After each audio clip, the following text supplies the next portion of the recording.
Hi, welcome to Steve Wraith's True Crime Podcast, and delighted to welcome Liam Ditchfield to the show. I've seen a lot of Liam on YouTube, and delighted to have him on the channel. How are you, mate?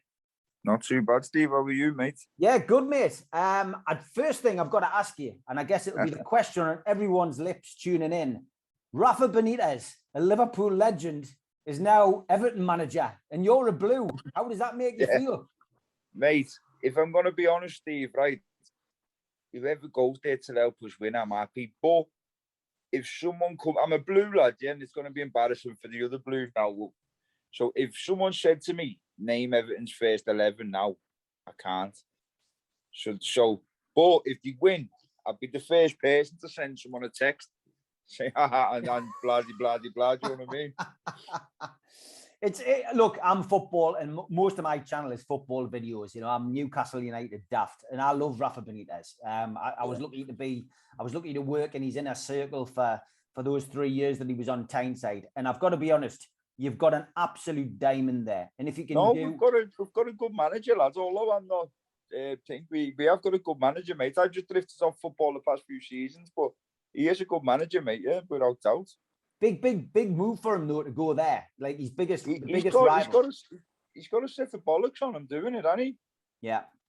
He has 100%. I think he'll do okay. I think he'll win the fans over. I think he'll do well. You know, and I don't think it'll tarnish his reputation across Stanley Park at Anfield, because they love him anyway. And I think what stands out about Rafa for me as a man is just he's real. And after what happened at Hillsborough, he's the one person who, you know, he just has that affinity with the fans. You know, he's one of those people who, when he does something, he does it wholeheartedly. And I just think, you know, I think he'll turn it around. I think he'll do well at Everton, and I think he's got a good backroom staff. And I think Duncan Ferguson always stands out for me. In fact, I think he probably could have done the job himself. He should have, mate. Yeah, he's a legend, and of course another Newcastle connection. He played at Newcastle and infamously kicked Ruud Hullit's door down when he got dropped against Sunderland. So, again, another legend. But yeah, so obviously this is a true crime podcast. I haven't got you on to talk about football, but just so the viewers know a little bit about you, just tell us a little bit about your childhood. Where were you born? Liverpool, mate. Not too far from both the grounds. Where I could see both the grounds from the house. Yeah, so where I was born is called Langley, Everton Brow. Yeah, it's got a lot of history to it, Everton Browland. But as I say, I grew up at a different time. Still got a lot of history, lads. Still got a lot of good memories. Always will have, like they'll never go. Childhood-wise, mate, it was growing up as a kid, lad. It was all right. Everything was not out of the ordinary, lads. Just me half fella went about. I'd never seen me half fella until I was 21, I think, or 19. I don't remember how, baby. 2011. So yeah, I was 21 when I met me half fella. But other than that, that's just normal, man. Was it a happy childhood, Liam? Yeah, lads. It was a community. So everyone who grew up on there, all the families did too. So their aunties, their uncles, their nan, their granddad, we were all on the same area. Do you know what I mean? Yeah. So it's a bit like big family, you know, all within the same area, looking after each other, I guess. Yeah, just how everywhere used to be, mate. Mm-hmm. Yeah. What were you like at school, Liam? Were you somebody who went to school? Were you wagging off? Were you a scholar? I think it's, again, lads, for my generation in Liverpool, and I was born in 1990, so with that generation, when you get to senior school, everyone wants a Rockport, lad. So I thought I was going to be flying when I got there. On my way there, my first day, I come across a few of the older lads just having a joint, and just that, yeah, my first day of senior school, lad, and just got roped into having a joint, mate, and yeah, so from there, I think I went the next day. I never went the first day. I went the next day. My mum was asking me where I'd been the first day, shit like that. But I went the next day, mate. But I think from there, lads, from that first day, I don't think I ever really had in my head I wanted to. I don't know. I don't think I ever had in my head I wanted to do school, mate, because I seen how everyone else was. Growing up and on my way to school, I don't think I wanted to really stick it out, mate. But I think I stayed till the start of year 8 and they kicked me out, and it was just like referral units and stuff like that, and bounce up between different. I think that's what they were called. They were more like youth clubs, lads. Was it because was it bad attendance, or were you kicking off? No, it was it a behaviour, bit of lad. I was a little bastard, mate, to be fair. But that just, as I say, that just came out of, it was an all boys school. We're all from the same couple of areas around the school. And straight away when you go in, you learn about, like, you've already known from previously, like, cock of the year and fucking cock of the school and cock of year 7, my form and that form. That's what everyone's always got, like, want to be cock of the school if you're a little cunt. But I think, I don't know whether it was that level or what, but it was just, yeah, Campium was different level, mate, and like, everyone will tell you who's been there. It's produced some of the city's best boxers, mate. Look, a little Jazza Dickens, lads, Derry Matthews. Who else, lads? Everyone's been Campion, lads. Like, it's either produced boxers, footballers, a lot of criminals, and but you know, the goods come out of there as well, though, mate. And like, people have gone on to do very well in careers, lads, from it. But I'd say majority either went into sports or prison, lads. Were you into your sport at school? Yeah, I used to be into football. I was mad into football growing up, lads. I started off as a goalie. I used to play in goal. And I think I signed for a team, the Gordon FC, when I was about fucking hell, mate. This is, yeah, years. The Gordon was on Stanley Road, lad. We were kids. Some old fella Bob had us in the team, but just Sunday league kids footy, lads. I used to always be into it. Again, people from that team have gone on to be professional footballers, lads. And yeah, the area, mate, and the city itself produced loads of things, especially the activities some of the people used to do. And you know what? Thinking back, lad, they mustn't have got fuck all for doing that, all them footy managers and that. And like, they only wanted to see you do well. So knowing how you turned out afterwards for a little while, you know, you look back and reflect and always think of them fellas who tried to help you from the start. You know what I mean? Yeah. What was your social life like as you were growing up, as you were getting older, into your teens? Were you out with the lads? Were you up to mischief, or were you chasing girls? What were you doing, or was it a bit of both? Well, as I've just said, mate, like my first day in senior school, so I don't even know how old that is, mate. That's what about 12 or 13? Yeah. Yeah, so like 12, I think it is. Like, that was my first day smoking weed, lad. So you can picture how my life went from then onwards, mate. And you know, Liverpool in the early 2000s, lads. It was, you know, it was how can I put it? That was when like the rise of like what you describe as gangs started coming about, and you know, I was that generation coming through. There's been them before, there'll always be them again, lad. But like, you know, some people probably were, some people probably weren't, but that's how I think in my early teens, mate. Yeah, just slipped into smoking weed, lad, wanting to be like the others, wanting to be like everyone else, mate.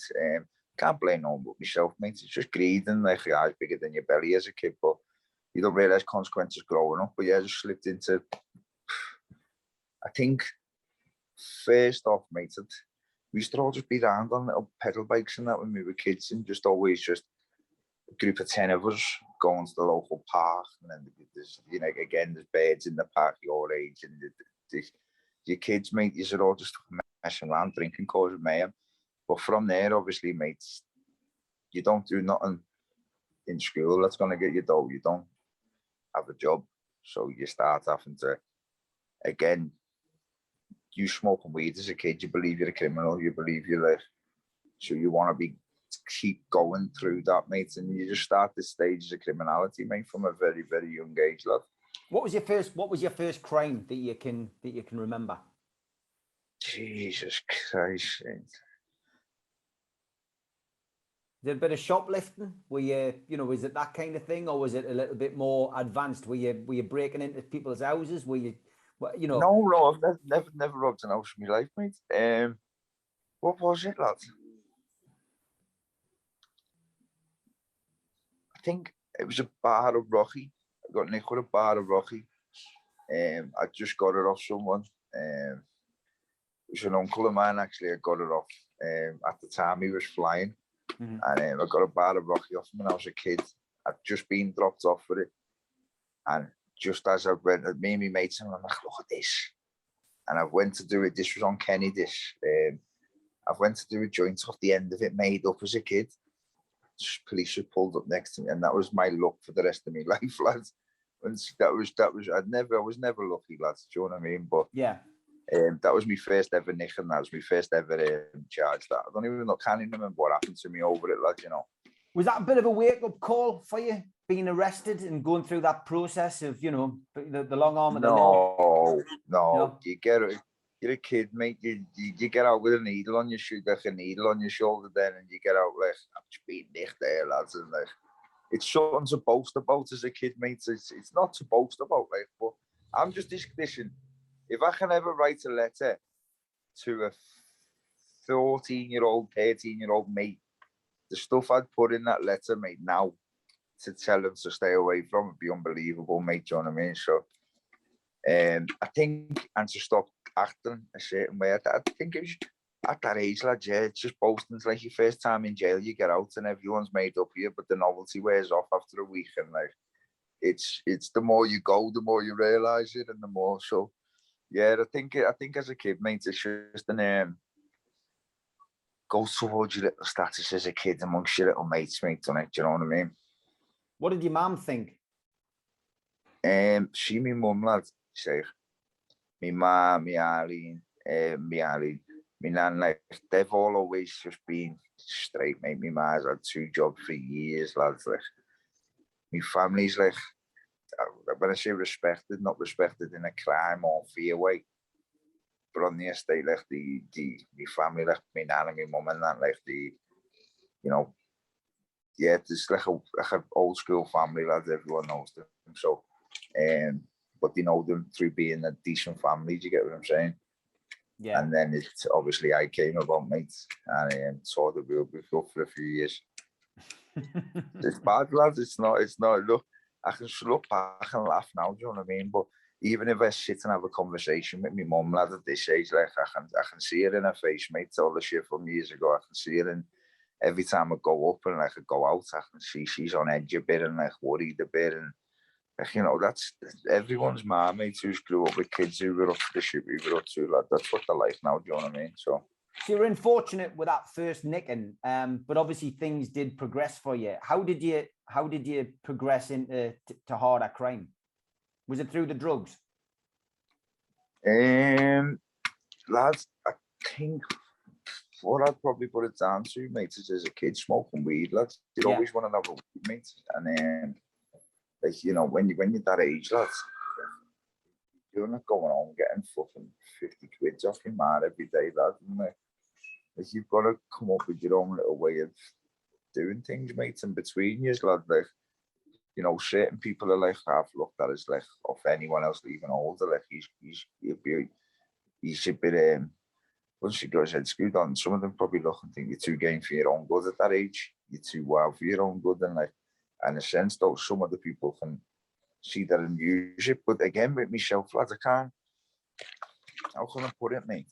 I think everyone who's my age, mate, or even older, the generation older than me, like, they can all like relate to what I'm trying to say. Do you get what I'm saying? I don't want to like, just let everything out to them, because that's not me. Do you get what I'm saying? But yeah, people can relate to where they've been and things we've done as a kid, and just talking now about, like, you know, if you're honest and you've lived the same type of life and you was involved in any gang back in the early 2000s growing up, and like anything like that, like, you can relate to what I'm saying. And no, you can't even about your parents, mate, whether you were very good at what you done or shit. Everyone's mum worried about them back then, mate, and some of them still do now. Do you know what I mean? Yeah. I mean, it's look, it's quite clear it was the drugs that got you on that downward spiral, and you know, it was something that, you know, you started at an early age. I mean, let's look at the, you know, the big case that you were involved in with, you know, when you were arrested for dealing. You know, you were caught bang the rights. You know, I mean, you're progressing from smoking weed to suddenly, you know, being caught in possession of cocaine. You know, how do you go from that to that? What charge you on about, Steve? The big case that you had, you know, where you were jailed for 7 years, weren't you? Oh, so you going right to now. Yeah, just let's go to that one. I mean, how do you progress from being somebody who smokes a bit weed and gets caught for a bit of possession to that? I mean, it's a big jump. How did you go from that to that? I didn't, how can I put it? I didn't progress. No matter you're older, so the £10 you had when you was a kid is the same as the £100 you have when you're older. So no matter if things are done and more money or things are done got bigger, it was just me aging with that natural flow of what happens when you start your life the way I did. You get what I'm saying? So with the big case now, obviously, as you've probably seen yourself, I denied it. And I was found guilty in my absence. So basically what happened was, and I had an appeal with this, so at the time I was doing wrong. I wasn't legit. That's by all means, I was, I can go as far to say I was selling drugs. Yeah. But not that. Got you. I weren't selling cocaine, do you get what I'm saying? So yeah. I'm not saying I was innocent and I had nothing to do with nothing. I was selling drugs, but not cocaine. Yeah. So, and I was somewhere else and not Liverpool. So when I've come back and I used to just go, come back, go, come back. When I'm back for a few months,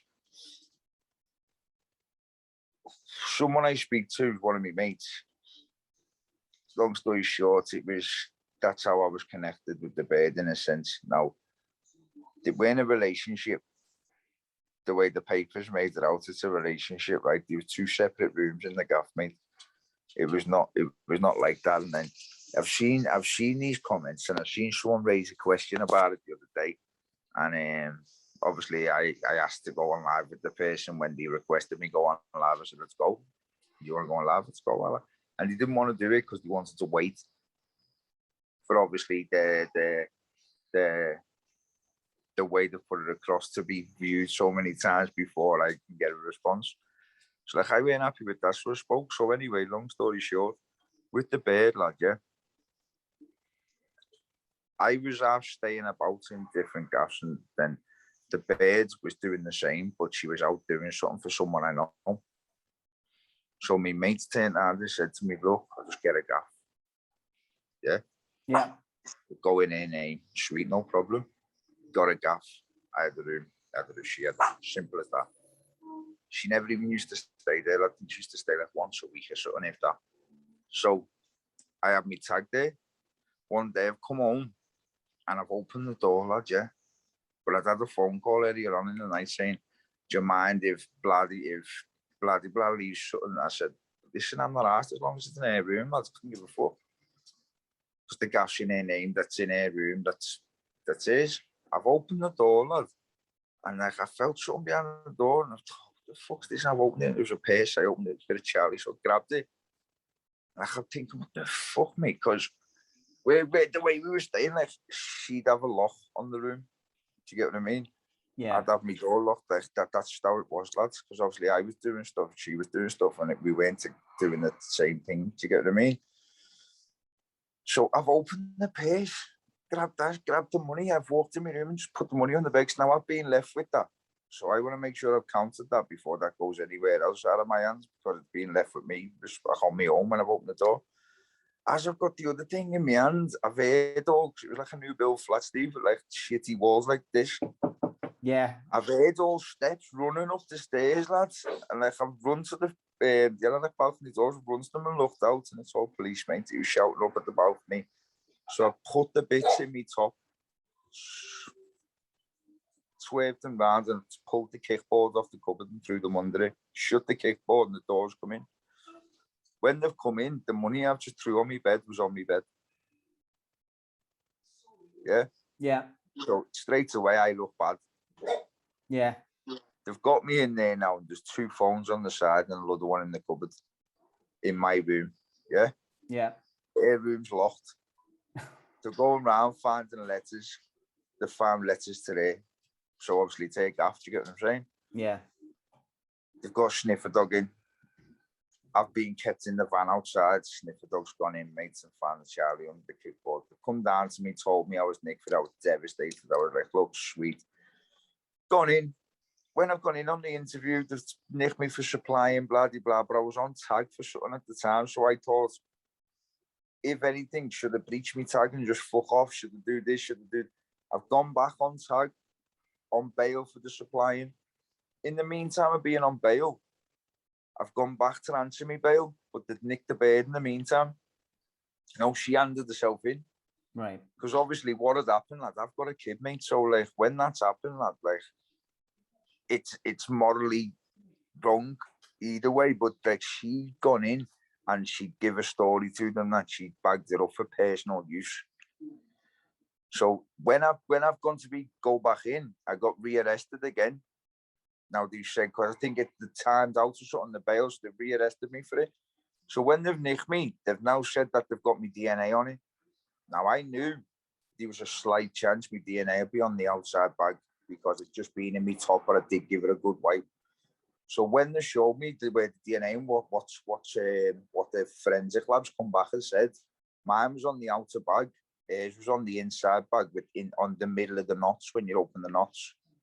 So her story collaborated. Now, where they said it was selling drugs, there was no calls. So this is when we've got to talk. I got bailed. I was talking a bit about my court then. Yeah. I've got bailed and I've gone down to Brighton and just basically forgot about it, mate. It was going on for ages. So then I've been summoned to court. So I've gone to court. And when I'm in court, my solicitors show me all these different things, yeah, and saying, look, they've had your phones examined, looking for drugs, texts and phone calls. They haven't found none. Although there's 3 phones there, mate. Like, I'm not using 3 phones every day. Could have been an old phone, could have been. So they've looked through them, mate, and found no things of drugs. My solicitors looked into neighbours and looked into what the police record was, and there was no phone calls off neighbours to say selling drugs, blah, blah, blah. So everything she said did collaborate in a sense, but it was, she can't go in and say, yeah, I was selling drugs, mate. Mm. You know, she's coming in doing me a favour and being honest by saying it, but yeah, she couldn't go in and say that. So she's come out with this story, and the judge said to my solicitor, Mr. Ditchfield, been a prolific drug dealer since. This was just as his thing before, like the jury go off to like decide type thing. He's been a prolific drug dealer since the age of 14. Now, I hadn't been arrested for supplying drugs from when I was 17 to that. And I was 24, I think. So my solicitor tried to say before they went out, look, there's room for improvement from the age of 17 to 24. From the age of 24 to 34, you're basically the same person, high possibility. But from a kid to that, there's a difference.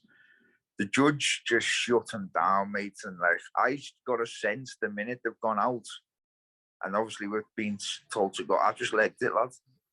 When I've gone out to the court, I've just gone, and I went out the way, done my thing out the way, mate. And when I was ready to cut, they sentenced me in my absence to 7 years, mate. To give her 2-8, she was out after 9 months, lad. I don't know how women's things work, but it's a lot different to men's, lad. I know that. Yeah. So obviously I've handed myself in when I was comfortable to hand myself in. I wasn't going to jail without a penny in my pocket for something that. And not seeing my kid for all them years. For something what inside me, I'll never, like, obviously, lad, it's done, it's forgot about, you get what I'm saying, in a sense where it's forgot about for me. If someone else asks me, I'll tell them, but, like, that fucking hurt me, that, lad, you get what I'm saying, and it, I wouldn't, it hurt me, but it was probably the best thing what's ever happened to me, because if I didn't get it, and it didn't happen, and I weren't put in that position, I wouldn't be where I am now. I'd probably be dead, or I'd been ironed out. I'd probably iron someone out or been ironed out, or just being nicked for drugs again, or just let everything, all the people falling out everywhere, left, right, and centre. Like, you know, you'd have loyalties, mates, and like, you know, it's in that life, that's all you've got is loyalties, mates, and like your friends, and you know. Yeah, I mean, it sounds like a huge wake-up call for you, that. I mean, you know, going behind bars for something really that you hadn't been doing.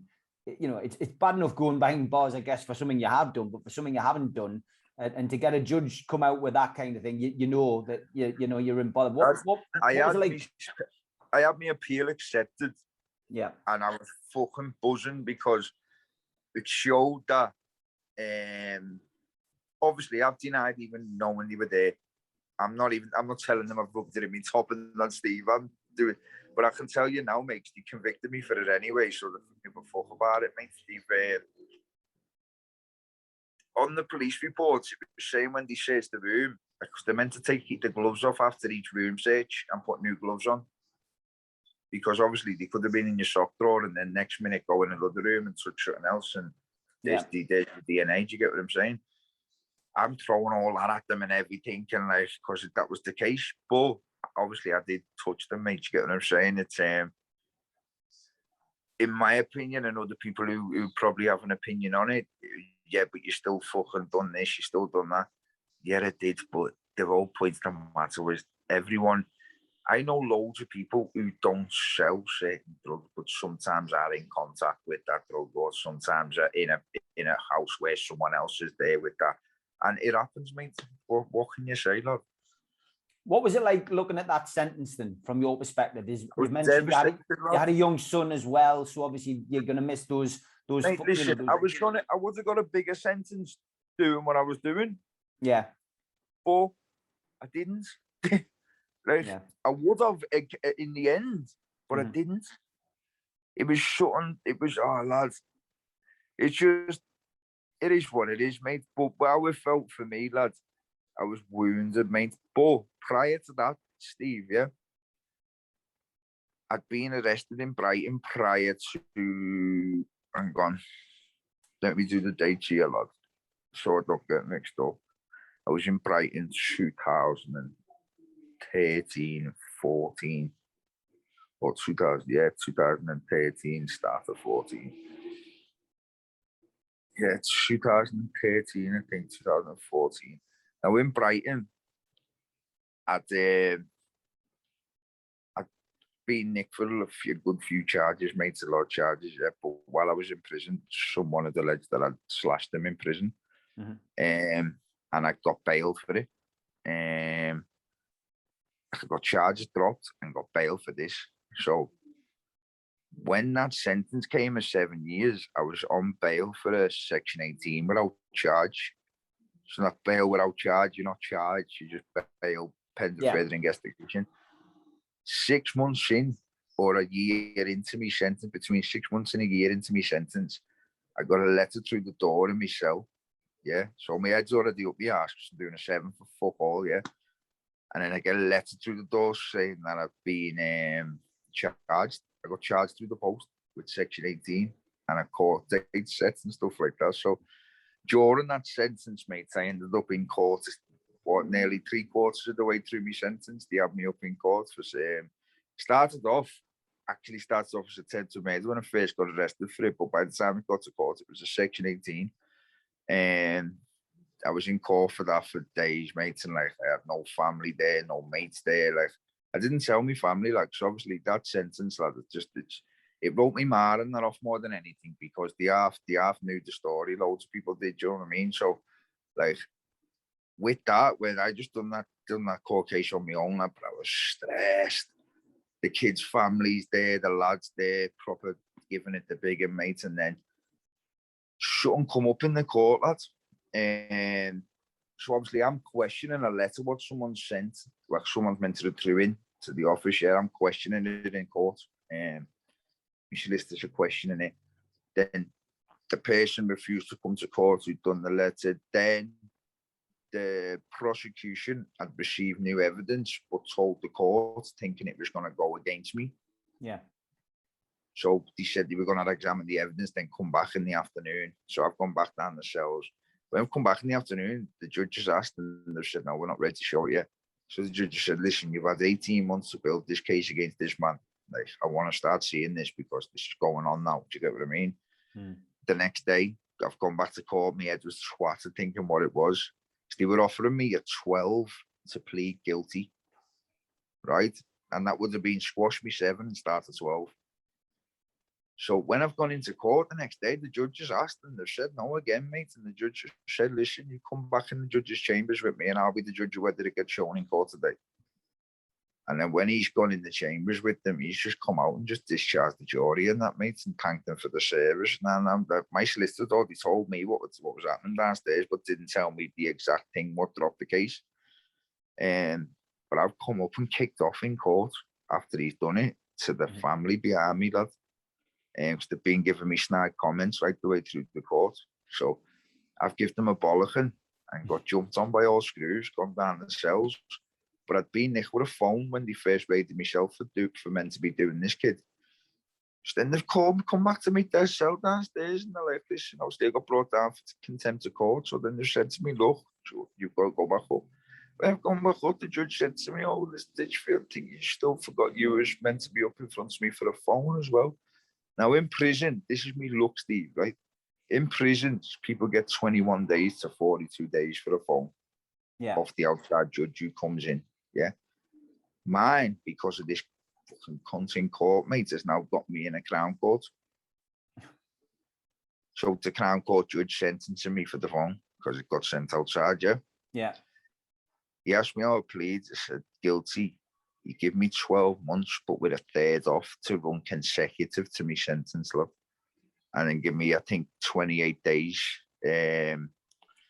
No, that was the start of me 7. I got 7 years, 28 days off that judge. And the next judge gave me 12 months with a third off to run consecutive.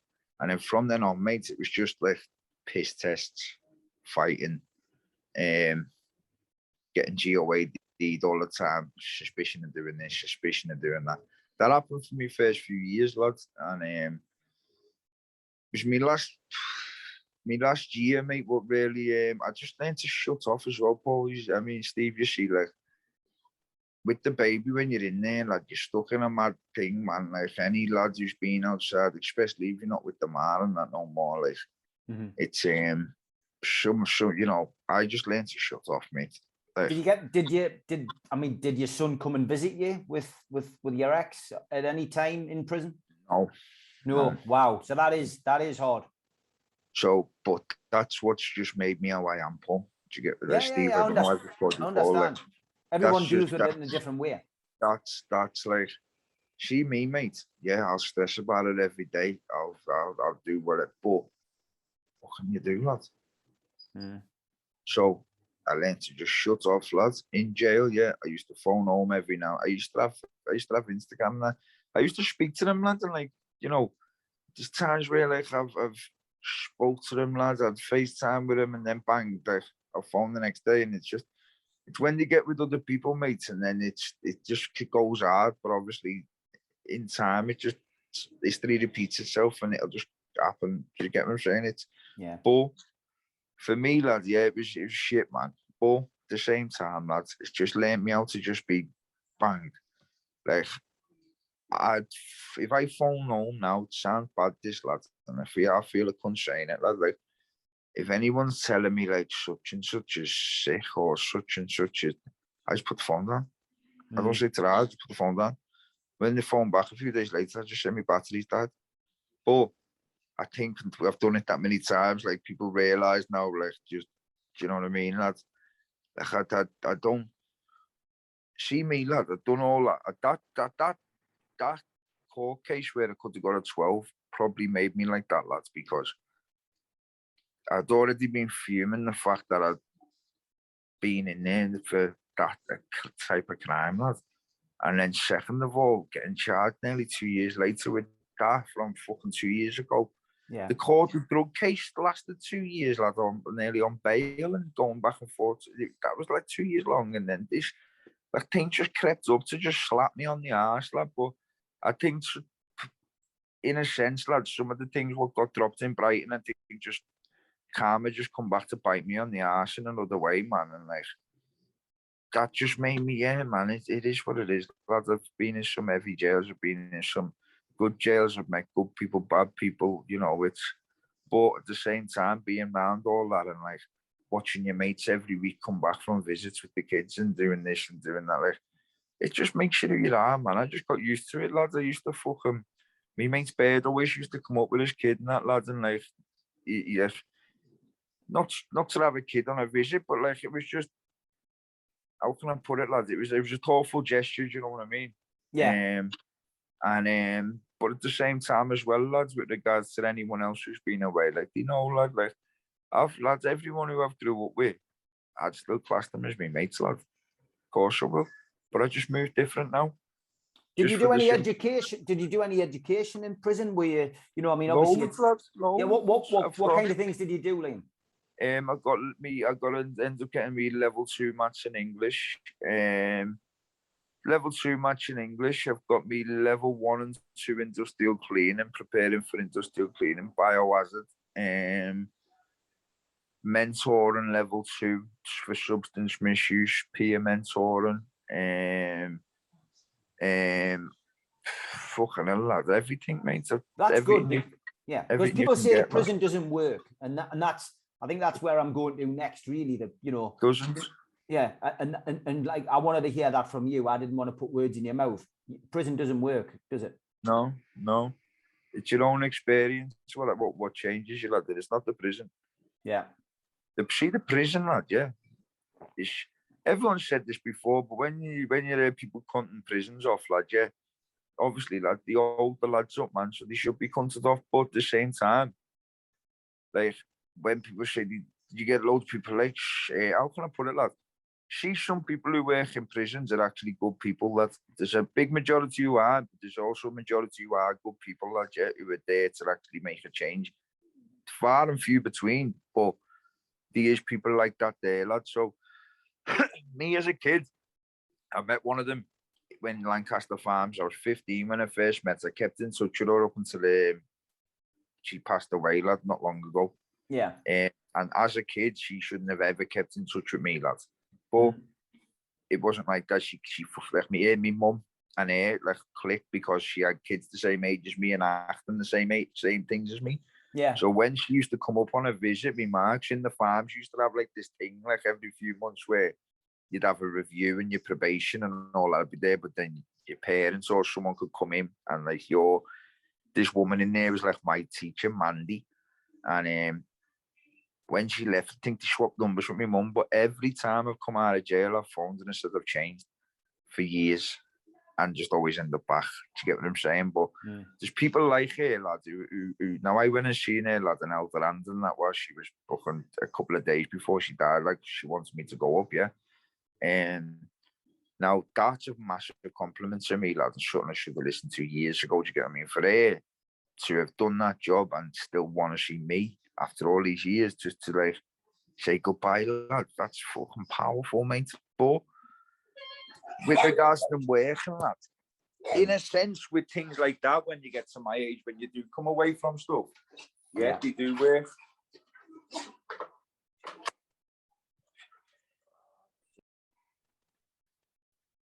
What about drugs in prison? One sec. Pause that again. I will do.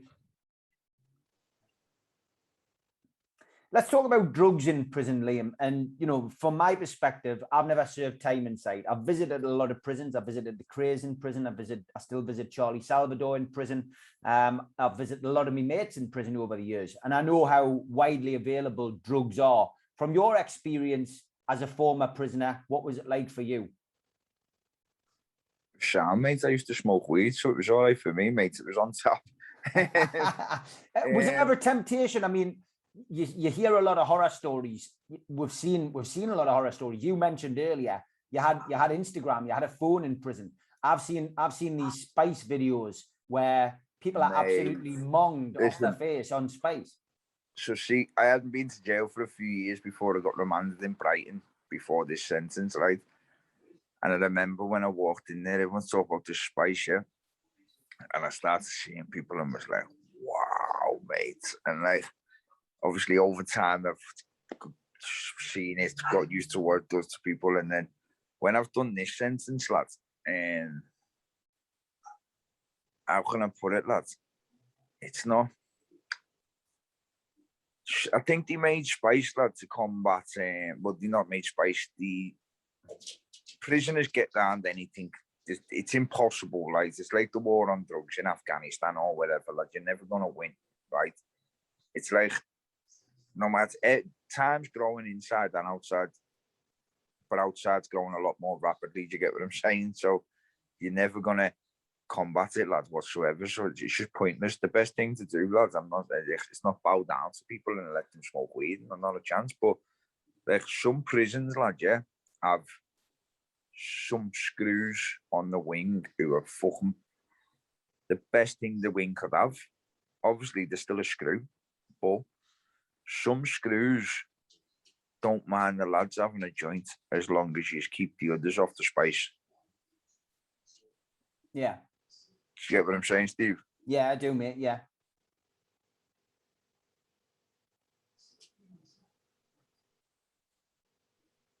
Oh, that's it, mate. You went on a bit of a pause there, but yeah, I get exactly what you mean. So you get a gang of screws on a wing who all know each other, have been there years. Old school screws, right? Prefer people to have a joint. Yeah. The new screws prefer people to have a joint, because the new screws aren't cut out for what's in there at all. The old time screws just can't be asked. Yeah. Yeah. So if you've got a wing full of spice heads, the paperwork is horrendous that they have to cover. The incidents are horrendous, the smacks, the debt, the state of the wing, the state of cells. Like, that all plays a part in it as well. Do you get what I'm saying? So when you've got a group of lads on the wing who like just have a joint, or, you know, they've got a phone or a few phones, screws. I'm not saying they don't mind it, lads, but it's tolerable, because at the end of the day, no matter what officer you are or what prison you're in, you're reliant on prisoners just as much as you're reliant on your other staff member. And that's not to help you out and grasp people up. That's to stop a problem arising on a wing. Do you get what I'm saying? Yeah. So it runs deeper now. Whereas another thing as well, right? I'm glad I'm out the system. I'm glad I'm out of jail. The way it is now, the way it's gone, the influx of new staff, what's just arrived to prisons the past few years, yeah, and the age of them, and the lack of life experiences, and the lack of people skills and confrontational skills. And yeah, they get taught the screws courses, but I get taught how to do things in work, don't necessarily fucking remember how to do them. And that's like proper, like, you know, mechanically. You can't be taught to be a person, you know. A boxer gets taught from a kid to older. Even if they come on later on, they half know how to fight. You can't get 18-year-olds and stick them in Walton, Pentonville, Barlinnie. How are they doing that, lads? Like, some people have got great grandkids older than that who are in there. But it's, again, the age of some of them and the way some of them talk to prisoners, right? And it goes unnoticed and blamed on the prisoners, right? Some of them talk to prisoners like they are superior to the prisoner. They've got the job, but the prisoner's punishment is being inside. The prison officers are there to have a cool run system and all be sweet. Not necessarily have a laugh every day with prisoners, but you come in to make sure there's no disruption, there's no this, there's no that. Perfect. That's what you get paid for. Your lot of bads, it's not a problem. I've come in because I've been a cunt. But there's no need for you to speak to me the way you speak to me, and there's no need for you to throw me out. And like, you can get bolts and bars one day where they come and bang your bars every morning. They come in and go bang, bang, bang, and they check your tap and check your. So you get some screws for years who've just left you with like a chair because it's got a cushion on, like a comfy chair, right? And then you get some who'll rip it out yourself. But then you'll get some who'll leave you with a plug with 2 plugs on, just so you can have your plug in your kettle. But you'll get some who'll take it. Like, you've got a mad mix, and the ones who are doing the taking, that's all we've got. Like, some people say that you can't have, some prisons say you can't have pictures on your wall. So, like, you've got a picture of your kid up, screws. No, it's you know, it's human rights. It's morally right to just leave it. Some will rip it down while you're not in, and like when you confront them about it, press the alarm on the bell and try and jump on you. Like you're not gonna forget that. So like, you know, it just, there needs to be more communication, right, behind the scenes from former cons to whoever brings these rules into prison, just on how it affects you. Like, at least ask how it affects the rules they've made the past few years. Ask cons who've done years and say, how's it been affecting the system? If you've got an honest con who wants, because, you know, people are always going to go to prison. So you're going to want to have it where, I'm not saying it's shoot both, mate. Some people deserve to rot in hell, never mind prison. But I think if anyone should realise there's every form of people, right? So not everyone in prison is bad and not everyone in church is good, yeah? Now, that film, that TV programme was just being on called Time. Inside. Was it Time. With yeah. Stephen Graham. Now, great programme. Was it realistic? Would you say that old man deserved what he went through? I take it you're talking about the character who knocked over did the hit and run because he got pissed. Do you think he deserved all of that behaviour coming towards him off of the prisoners just because he was trying to do his prison? Now look, that's a great question to ask. You put me in the hot seat. For me personally, watching that programme, once you knew what he did, because the build-up was that he knocked over a woman and he'd been drink driving. Look, he went into the prison. My understanding, bearing in mind I've only been I've met a lot of the major criminals over the years. My understanding is if you show any weakness when you go into prison, you're screwed. And that, you know, did he deserve that? But from someone who's never been to prison, do you think he deserves it? Well, I don't think he deserved that, no. Now, everyone else who was watching that, who's just a normal person who's never been in trouble in their lives, right, would probably say the exact same thing as you. Yeah. But agree when it's someone else. Yeah. That other person mightn't be able to talk as affluently as that man, because that man is a teacher at the end of the day. Yeah. No one might be able to speak as well as he is or do the jail as easy because they're missing people or they're still young, or so it works in a lot of ways. Loads of people deserve to be in there, like, especially people who do anything to kids, nonsense, all that shit, like 1,000,000%. But I'm not saying like, you know, there's I'm not saying there's degrees to crimes and there's degrees to murders or there's degrees to manslaughter or there's degrees to anything, yeah. But if the person took full responsibility and is doing all they can to change, then the family of whoever the offence happened to, by all means, has got every right to say everything about them, so as the general public. But just understand that man killed someone too who was on that programme. Mm-hmm. Like, what did his family, what did their family think? But then what do you think back home about, like, should they be treated that badly or not? Like, there's no categories to where someone should be. It's, if someone's sincere, someone's sorry, and someone's trying, and someone's doing everything they can, there's got to be some type of moral compass. I don't agree with anything towards any nonsense and all that. They deserve everything they get, but there's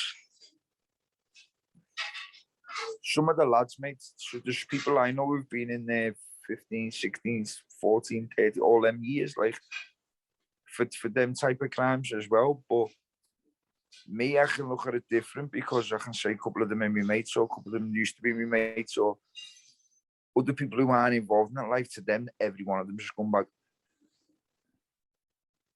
Do you get what I'm saying? It's very tough, mate, you know. But that, it is. that I tell you what, that's the nail on the head for a lot of people, because that's the most realistic, right?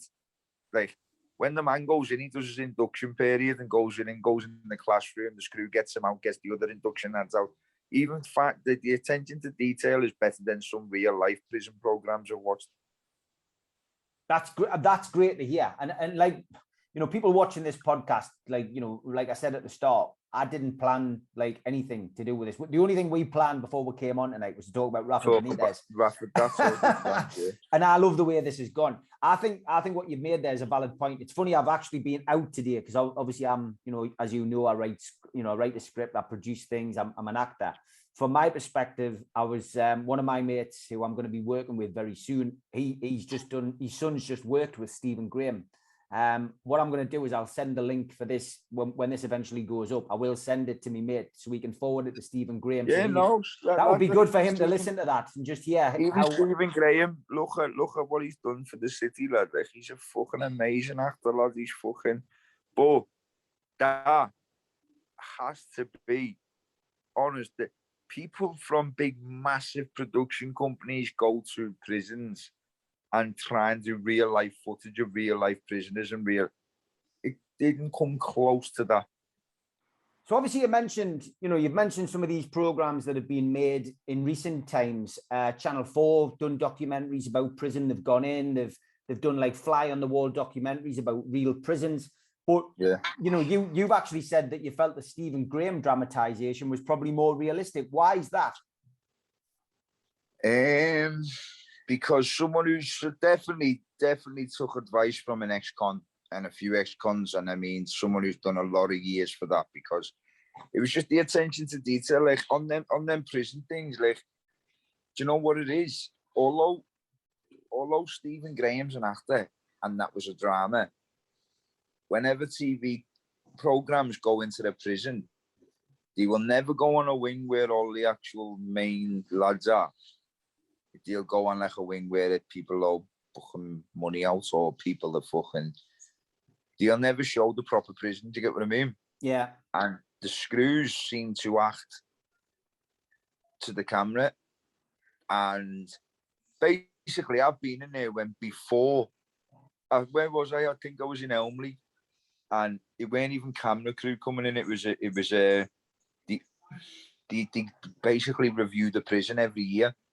These people who come in and give you prisoner star rating, and mate, for days before, for weeks before, all the screws, it's giving everyone jobs, making sure they look at, getting them out. Yeah, paint this, paint that, paint this, paint that, change this, change that. This is what we say when they come. This is what we're gonna go to your cell or your cell, and like they act more than Stephen Graham, and Stephen Graham is an actor. Yeah, do you get what I mean? Like, at least they were portraying real life in the prison. When they come in and film the prison, they portray what they want to be passed off as a good prison. Yeah. When it's not. Do you get what I mean? Did you ever get a chance? You tell me one prison in England.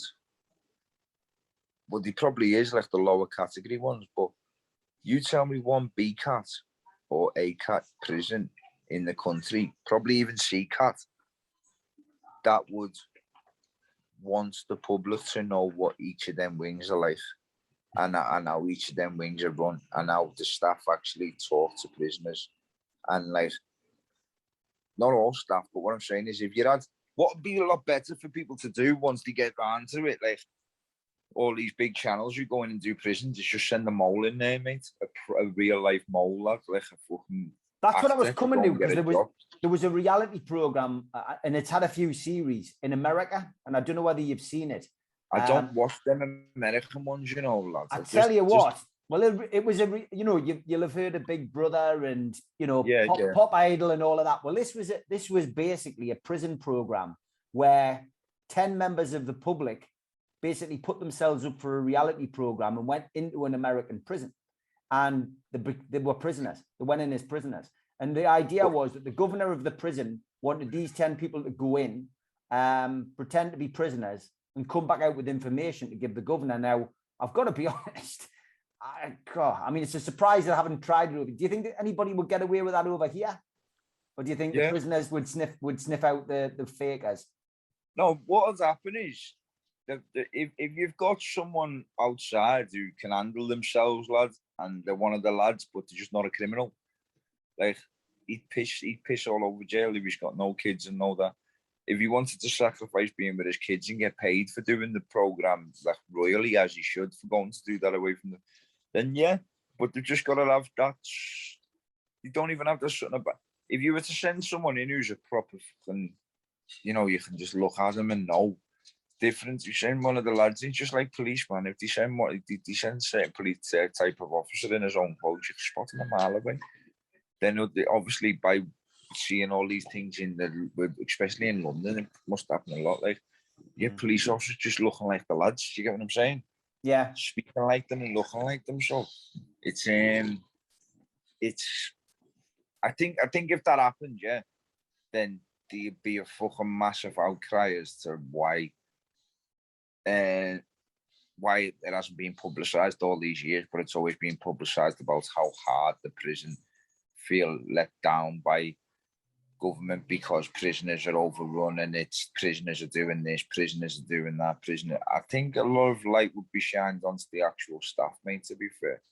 And especially if there was a mole, and an honest mole, not a mole who becomes to like the job and want to carry on and be a screw. Like, as long as there's a real life person in there who's looking at real life things and is involved in everything, you couldn't put a mole in there who's going to go and sit on the non-swing, could you, lads? Because you're not going to know anything. So you'd have to put a mole in there who's willing to have a little straightener every now and again, who's willing to get twisted up every now and again and go down the block and like experience it properly the way every prisoner does. Do you get what I mean? Mm-hmm. Mm-hmm. So, let's finish on the positive. You've turned your life around, and so many people who come out of prison don't manage to do that. How have you managed to achieve it? Through realizing that if I didn't go away, I wouldn't be here now. Do you get what I mean? Yeah. And when I was away, as I say, my last year, mate, it was different. Everything was different. Everything felt different. I felt different. Everything around me. It's just, I was looking at people coming in. I was looking at the screws. I was coming out on the landing, mate, and like I was spending like an hour just standing on the landing, just like, just peering over the thing, just looking up and down the wing. I used to just examine everything, lads, and used to just think, what the fucking hell am I doing that? Like, all the time I've missed with the baby, lads, fucking family members who I thought I'd see when I got out, who've died since. Like, some people don't realise going to jail is the last time you see some people, mate, for the rest of your life. That's it, they're gone. If they're not your indirect mum, dad, brother, sister, or kid, you're never seeing them again if they die, mate. Do you know what I mean? So, loads of things, mate, made me do it. But the other thing was, lads, I just wanted. I've realised if I've done what I've always done, I'll get what I've always got, mate. Because nothing else had changed, and I've always done the same shit. Do you know what I mean? So, by me coming home, I didn't find it as easy because before I went away, probation was government funded, Steve, yeah? Yeah. So probation was a lot like, there was a little bit of support there for you before I went away. When I come home, mate, it's all been privatised, and it's so like, I come out and like the woman said to me, right, where's your ID? I said, love, I've never even had a bank account since 29, do you know what I mean? Like, she's like, what? This was when I come home in 2019. Yeah, no, when I get out. That's what I mean. Like my head shot, I've done too much jail. I got out the 27th of September, I think, 19. And then I said to probation said to me, where's your ID? I haven't got a bank, love. Blah, blah, blah. Oh, me and my partner, just, mate, like, I don't want to go too much into, like, what went on then, mate, but I was only out a couple of months, mate, and my bird's ma died, do you know what I mean? And so, like, and then a couple of months after that, we went into lockdown, do you know what I mean, mate? Like, it hasn't been it wasn't the easiest, lad, but we just knuckled down, mate. It is what it is. It's as I said, I don't want to go too much into it, so I went a bit into detail in a different podcast, mate. And like, yeah, that's fine. Look, it was upsetting for some people. Do you know what I mean? Of course. Without him, I wouldn't be the man I am now. I would have give up because I tried everything when I first come home to be a better man, and I couldn't. I hit every brick wall. Probation could offer me nothing. They give me no ID, no help, no nothing, lad. Without her, lad, and the words she used to say to me and how she used to speak to me, like just the purest woman alive, yeah. But then she would have never have made time for me. Even after meeting her, I'd be surprised if she ever spoke to another person like me again. But it was like she was meant to be coming to me life, mate. Like she spoke to me with proper respect, and she shouldn't have. Like she looked at me different and like seen something in me that really wanted to go at it, lads. And like I had to just end up just moving down there, because if I had to come home, and again, as I've just said, you always do what you've always done, you get what you've always got. If I had to come home, like I always have in the past, to the same place like I've always have in the past, to the same, I wouldn't be here, mate. I'd be in jail again. So all the times I felt like giving up, so I couldn't get ID, couldn't get a bank. Like she was always there to just say, look, don't worry, blah, blah, blah. Then that was my first fortnight, mainly. Like she was proper on me, lad, helping me out, and then went for a job, and I got a job, lad, on the railway. That was 2 weeks after coming home. I have 2 days off a week, and that's all I've had ever since. 2 weeks after coming home. I've got my ID sorted, the bank account, blah, blah, blah. I was going into banks, right? Got a bank account. And I went in there a few weeks later and asked them something. And they said, right, okay, can we have where you've lived for the past 3 years? I said, prison, you know, look like Joe. And they said, we don't do that. I said, well, what can I do then? She said, there's nothing you can do. Can I have your passport? I haven't got one. Have your driving license? I haven't got one. I've got this identity card probation told me to get. She said, we don't accept them. So that was me, how I was, lad, for a few weeks, and then bam, I've got it all sorted. My wages used to go in someone else's bank when I first started work, and that's how hard it was for me. So after all of that, there was a thing involved with the probation called Use of Voice, like a mentor charity type thing. They're inside in jail. I used to be part of them in jail, like mentoring people. But the way we do it in jail is actually take the time to listen to people, lads, and like build a profile on each person, and like go around and visit them and make sure they're all right on each wing. Like you get little red bands to go around sometimes, or like, you know, you can send a red band. Like that, I was never allowed a red band myself, so I used to have to like just stay on my own wing. But it used to be an excuse to slip on a wing. You could have put someone else's band on. But like in there, you'd actually write people's folders down. When I come home and was working with, I said, look, I don't mind working with you and trying to help people, you know. Because I've been finding it hard. So anyone who's coming home, I'd like to help them when they find it hard. Obviously, it keeps me probation happy as well. When I started doing it, lads, she's giving me these forms saying, right, speak to. They didn't have the front to go and speak to people because they're all like, they're ex-cons, but some of them have done like 6 months for fraud, and some of them have never been away, but they've nearly been away. So when I'm talking to them, I know I'm miles ahead of them, lads, with regards to like, I've got my mentoring qualifications. You're working towards one, and you're gonna go do it for 2 years. I've got mine. Like I've been where you're at, but when they give me a form and got me to speak to some lad, I was speaking to him for a bit, and he was a proper good lad, mate. And he you know, I've wrote all these things down, and then I've looked, and I've wrote his name on it. So when I give it back, she's like, "Why are you writing his name on it?" So what do you mean? She went, "These are anonymous." I said, "Well, if they're anonymous, how the fuck are you gonna help anyone?" He said, because at the end of the 6 months, we like review what the most important thing is people need. I said, so hang on a minute. If you've got someone who's homeless with no family, no nothing, no ID, no nothing, but then you've got 20 people who need them 20 people go before him, that's not fair. And like they still haven't changed it, mate, and I'm surprised by that. So when I was in work, I was doing like, I started a little food thing, trying to cook food, but I was doing 12-hour shifts on the railway, coming home, cooking food, delivering food, taking orders, doing my shifts, coming home. Like she works, lad, so like it's not like you've got time to just sit and cook, mate. Like just something I was good at. I learned how to cook, got cooking qualifications from jail. But then it blew up, mate. And like I had all my people off only wears Essex and that, like buying food and like put me food. It was weird, mate. But I ran before I could walk, Steve, and burnt myself out so much, mate, because I was cooking from where I live. Yeah. And like going to work, coming out with bad mates, it driving me mad to cleaning afterwards. It was heavy. So, like, with that, stopped it.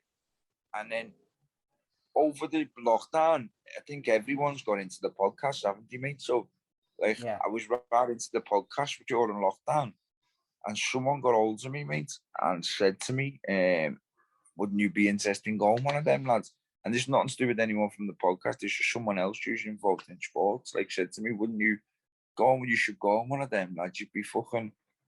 And like a few people in work, because where these lads in work, where I used to work, they're not criminals. So when I'm telling them stories, because all I've got to tell, like, when people are talking about stories growing up, what they've done, all I've got to tell is shit. Like, to me, best memories I've had, funny, some of them, like, but to other people, the mouth open and like, what? You didn't do that. And like, to me or anyone else been, it's just normal, do you know what I mean?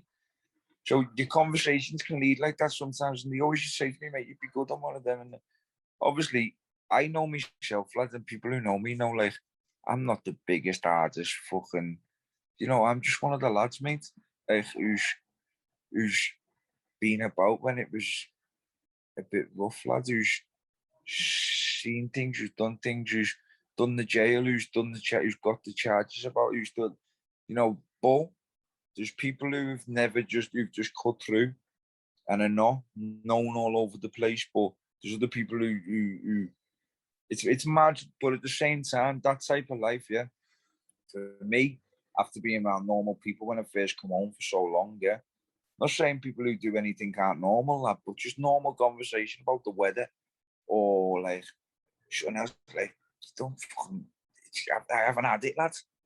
Weird, look, it's weird. It was like me coming, some of the things I'm doing now, I should have done years ago, and it was like coming home a fucking baby again, lad. Yeah. Because I weren't used to that world, mate. So when no one helped me apart from my bed's man and that, lad, like, the people who are actually meant to and paid to help me weren't.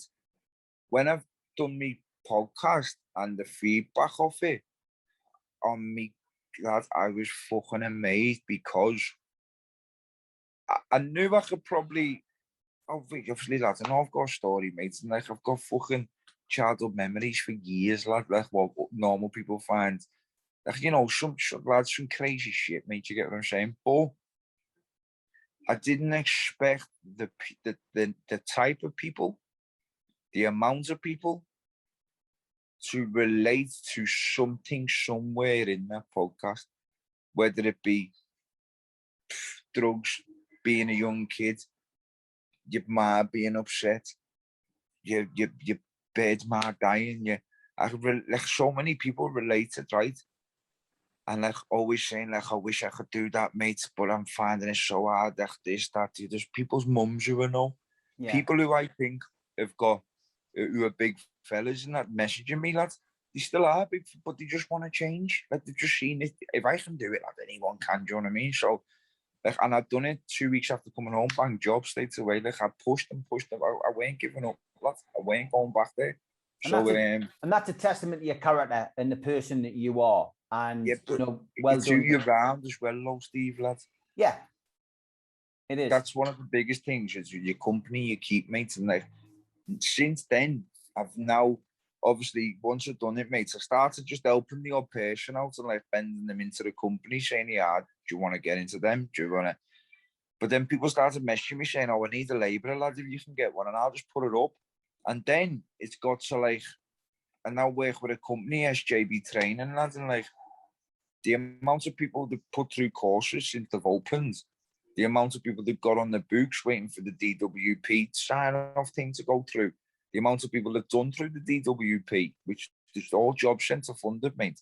Like, people can privately fund or job centre fund, but criminal, non-criminal, you can, as soon as you do your 3-day course, you go on to work for BT and Virgin. Like, I've had loads of people, mate. I think I said the other day on a video that like 450, 500 people into work.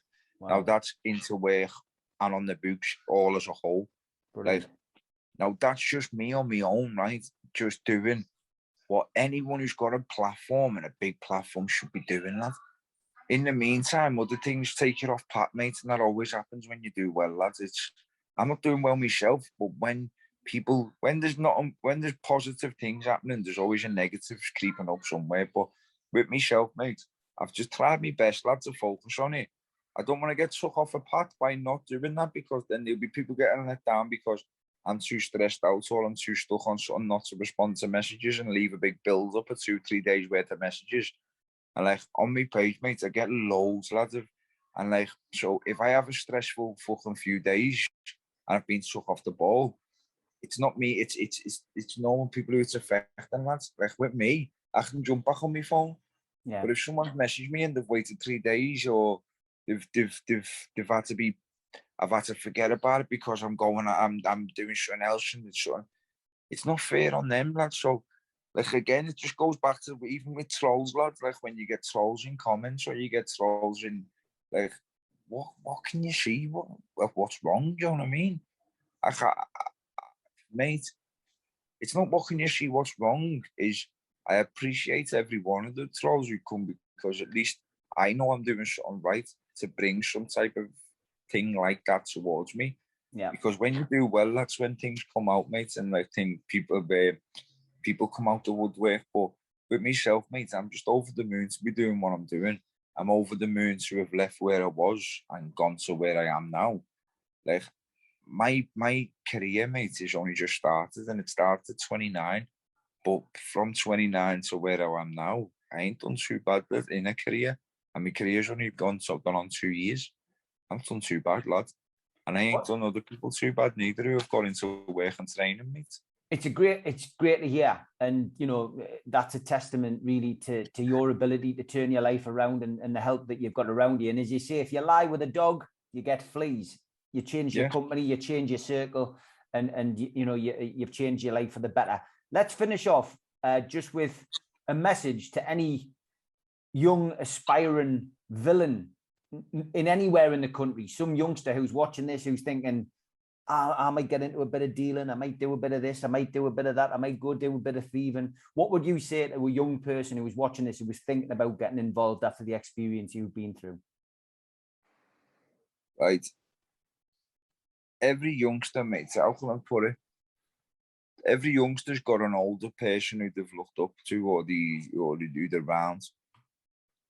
He's the boy at the minute, but everyone's been a boy. You'll be a boy one day, just like I can say I was a boy where I was. He can say he was a boy. He can say he was a boy. That doesn't last forever. So don't always try and be the same man who you was. Everyone's been a boy sometimes. Steve, you've been the boy. Sometime in your life, you've walked around and thought, I'm the fucking man here. Just in your own head, as a kid or as grown up. Don't always try and be that person, man, because when you go away, especially if you're going around causing trouble and shooting, stabbings, and you're involved in all that gang shit, right? The minute you go away, your mates are too busy. If they're not too busy, you're the only one in jail. Or if you're not the only one, you're just scattered around. But then when you pass around jail after jail after jail, jail's a very, very fucking small place. And like, you know, just always remember that you only hear good stories about prison and how people took the piss out of the system. I done this, I done that. I've done it myself. I'm guilty of saying the same shit myself. But on the other hand, I'm also put my hand up and hold my hand up and say, there's been some times when I've thought, I'm gonna have to do this here, mate, and I'm never coming home, or I'm gonna end up getting ironed out here. Like, it's not to be fucked with. Some jails, listen, you go and have a laugh. Some jails you go and do this. But if you're a kid, the best thing I could have ever done is just stayed in school. See, when you get criminal records and that, each criminal record you stack up from your first one lowers your percentage of where you're gonna go job-wise. Not ambitious-wise, because you can have loads of criminal records and go and be a millionaire once you finally go legit. But it just helps to have different avenues. If you haven't got them avenues, mate, you need to, you know, it's not what you know in life, it's who you know, do you know what I mean? So when regards to bouncing around company or finding out companies, it's always best to just stay in your own lane, man, and listen. Do you know what's the other one? Listen to your fucking mum, mate. They're always right, lad. I'll tell you that. Yeah, 100%. Listen, it's been a pleasure having you on.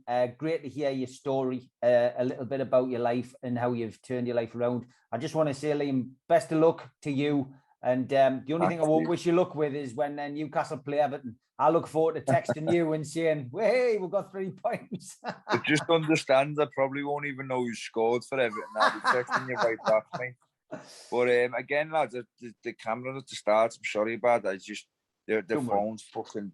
As I said, I've got better things to spend money on, mate. I'm only on my phone just to type things or to repost people to get them in work. It's not for the out video, so I'm not in a rush to get it done. But yeah, sorry about the start of the video. Don't worry about that, mate. It's been a pleasure being on there with yourself, and I'm happy I got to put you in the hot seat for at least one question as well, mate.